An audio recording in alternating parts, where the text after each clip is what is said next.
Bismillahirrahmanirrahim. Assalamualaikum warahmatullahi wabarakatuh. Alhamdulillahirabbil alamin. Wassalatu wassalamu ala asyrofil anbiya'i wal mursalin sayyidina Muhammadin wa ala alihi wa sahbihi ajma'in. Amma ba'd. Bismillahirrahmanirrahim. Ya ayyuhalladzina amanu kutiba 'alaikumus shiyam kama kutiba 'alal ladzina min qablikum la'allakum tattaqun.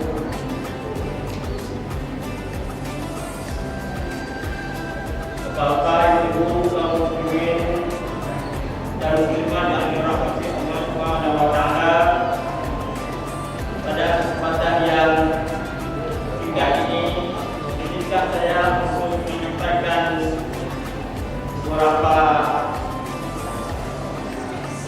kata ataupun apa yang berkaitan dengan yang telah saya sebutkan tadi, yaitu ayat berkenaan dengan puasa. Bagaimana kita ketahui bahwa di dalam Al-Quran itu ada dua surat, ada surat Madaniyah dan ada surat Makkiyah. Bila kita lihat pada surat Madaniyah, itu lebih banyak menunjukkan kepada orang-orang yang beriman. Karena ketika di Madinah, Rasulullah SAW sudah memperkokoh akidah orang-orang yang ada di Madinah dan sudah mendirikan suatu institusi negara yang bernama negara Madinah, di mana institusinya itu didirikan atas dasar kebersamaan antara orang Islam dengan orang non-Muslim yang ada ketika itu. Maka oleh sebab itu, bila kita lihat ayat ini yang mulai dengan ya ayyuhalladzina amanu, wahai orang-orang yang beriman, ini menandakan bahwa ayat ini menunjukkan pada orang Muslim dan orang mukmin, di mana ini ayat diturunkan di Madinah. Sebab turun ayat ini, sebagaimana disebutkan oleh para pakar tafsir, bahwa sebelum Rasulullah SAW berada di Madinah, Rasulullah sudah sering melaksanakan puasa Asyura. Puasa Asyura itu adalah puasa pada bulan Muharram, pada 8, 9, dan 10 Muharram. Dan ketika beliau berada di Madinah, Rasulullah melihat bahwa orang-orang ketika itu, orang Yahudi yang ada di Madinah, itu mereka puasa pada 10 Muharram.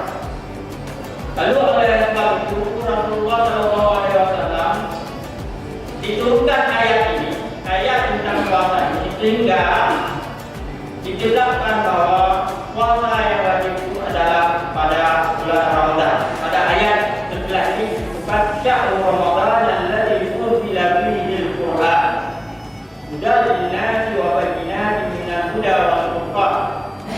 Jadi disebutkan bahwa kewajiban puasa itu adalah pada bulan Ramadan. Dengan demikian, setelah turun ayat ini, maka puasa Asyura 8, 9, dan 10 itu menjadi sunnah, boleh ditinggalkan, boleh dilaksanakan.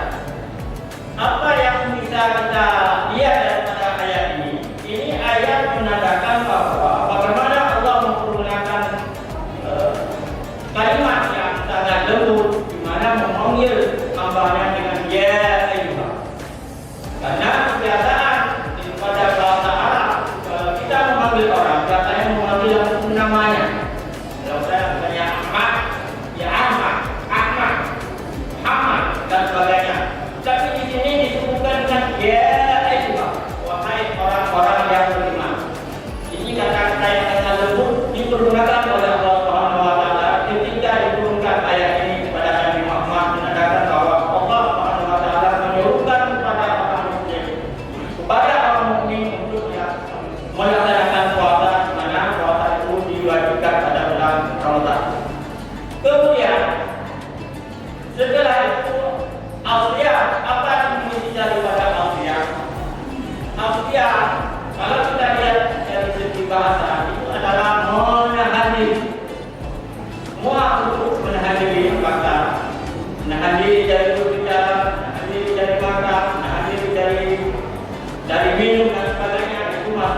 kategori alfiah atau secara bahasa. Maka oleh Siti Maryam ketika beliau bernazar, ini nazar Rahman Soma. Siti Maryam ketika beliau bernazar kepada Allah yang Maha Rahman, beliau som dalam keadaan berpuasa. Tidak itu yang masuk sama ketika Siti Maryam itu adalah beliau tidak berbicara, beliau diam dan tidak berbicara dan dianggap beliau dalam berpuasa. Namun secara istilah bahasa ini boleh dipakai sebagai rujukan, tapi yang menjadi rujukan kita ketika kita beribadah itu harus berpedoman pada definisi secara istilah. Kenapa demikian? Karena pada orang yang mengaplikan secara bahasa, maka otomatis ada beberapa istilah seperti sholat, itu artinya adalah zikir. Jika ada beberapa orang mengatakan bahwa zikir sholat itu tidak perlu ke masjid, tidak perlu lagi itu seperti orang yang sujud dan sebagainya, itu dengan zikir mengingat pada Allah sudah cukup. Itu definisi secara bahasa. Demikian juga di dalam puasa ini tidak bisa kita tampilkan secara bahasa, tetapi harus kita lihat secara istilah. Secara istilah, maka puasa itu adalah menahan diri dari segala yang membatalkan puasa semenjak dari terbit fajar sampai ke bulan matahari. Maka ini adalah definisi yang sering dipakai oleh para ulama untuk mendefinisikan puasa, bermakna bahwa puasa itu bermulai dari semenjak terbit fajar sampai ke bulannya matahari maghrib. Ya. Kemudian berikutnya oleh Allah Subhanahu wa taala menjelaskan tentang bagaimana bahwa puasa ini bukan hanya diwajibkan kepada Nabi Muhammad dan umatnya, tetapi tidak pernah diwajibkan kepada umat-umat sebelumnya. Ini bisa kita lihat pada ayat yang menjawab pertanyaan al-siap ini atau saum, ya, bahwa siap pada puasa ini tidak ada sebelum Nabi Muhammad itu datang. Namun dalam caranya berbeda dengan apa yang disarankan kepada Nabi Muhammad, bahwa batas puasa yang ada pada masa Nabi Muhammad itu dari lebih pada sampai bulan matahari. Kemudian berikutnya di ujung ayat ini disebutkan tentang tujuan daripada puasa. Mengapa Allah memerintahkan kita untuk puasa? Itu disebutkan la'allakum tattaqun. Di dalam bahasa Arab kalau disebut la'alla itu adalah suatu harapan. Maka suatu harapan itu belum tentu ketika kita laksanakan hasil yang kita dapat sesuai dengan harapan. Maka oleh sebab itu oleh Imam Al-Ghazali itu membedakan ataupun membagi puasa itu menjadi 3 bagian. Karena la'allakum ini tujuan yang pertama yaitu atau bagian yang pertama yaitu puasanya orang awam.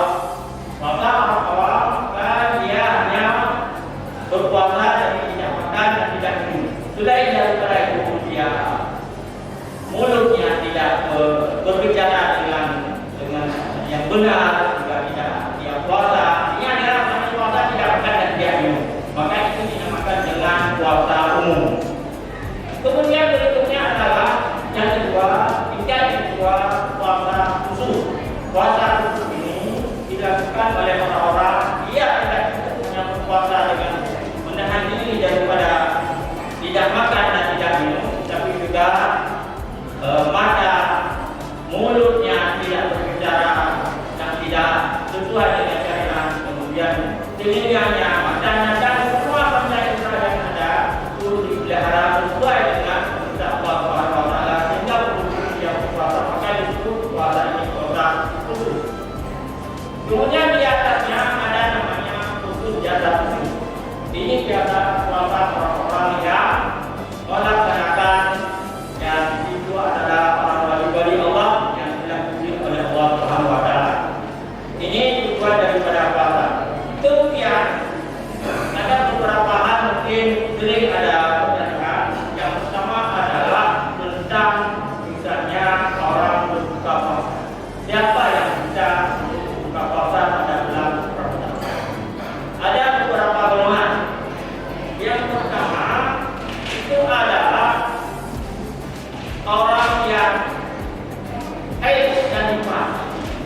dibolehkan untuk buka puasa, tetapi wajib untuk mengqadha pada hari yang lain. Kemudian ada orang di perjalanan, kemudian ada orang sakit. Maka orang sakit itu bila sakitnya tidak permanen, maka dia wajib mengqadha pada masa yang lain.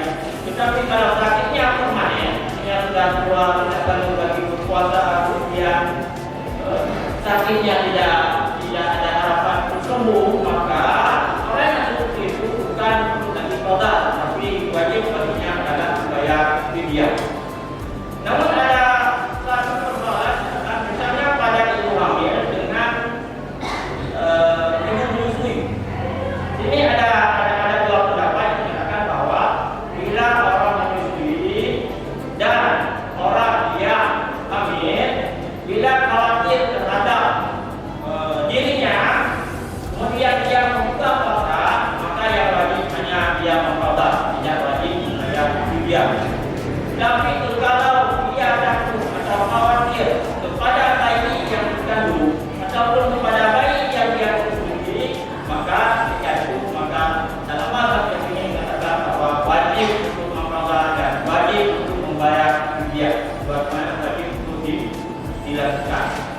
Kemudian bagaimana untuk menetapkan bulan puasa dan bagaimana menetapkan hari raya? Ini disebutkan di dalam ayat tadi. Wa man syahida minkum syahra falyasum. Barang siapa yang melihat bulan di antara kamu, maka hendaklah berpuasa.